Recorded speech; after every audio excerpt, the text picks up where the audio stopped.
Hello students, welcome to the next session of Institute Elective course. Course code is CH001 Air Pollution Control Techniques.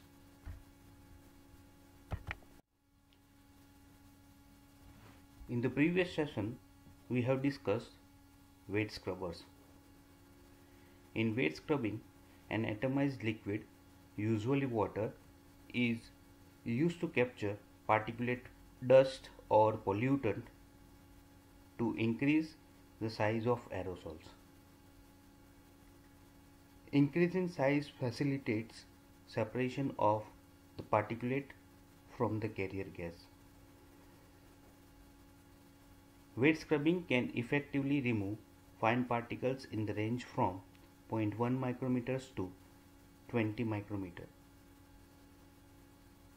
The particles may be caught first by the liquid or first on the scrubber structure and then washed off by the liquid.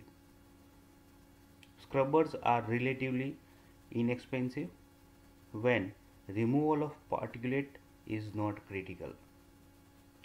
Also, wet scrubbers are operated more easily than other sophisticated type of particulate removal equipments. We have discussed principle, construction and working of wet scrubbers. We have also discussed its advantages, limitations and their industrial applications. In today's session, we are going to learn about absorbers or scrubbers. Objective of today's session is to demonstrate an understanding of the basic principle, construction and working of absorber used to control gaseous emission generated by stationary sources of air pollution by successfully completing the review questions.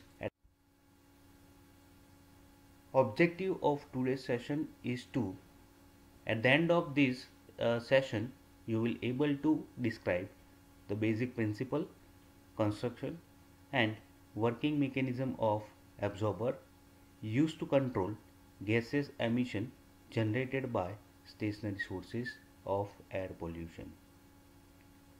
You will able to recognize different parts of absorber, different media used in absorber and describe their operation, how they collect particulate matter and gaseous pollutant. You will able to describe the list and the types of equipment used as absorber. You will able to enlist the different medium or solvent used for different types of pollutants. You will able to describe factors that affect the collection efficiency. You will able to understand the advantages, limitations and industrial applications of absorber. With this, I welcome you all for the next session. Thank you.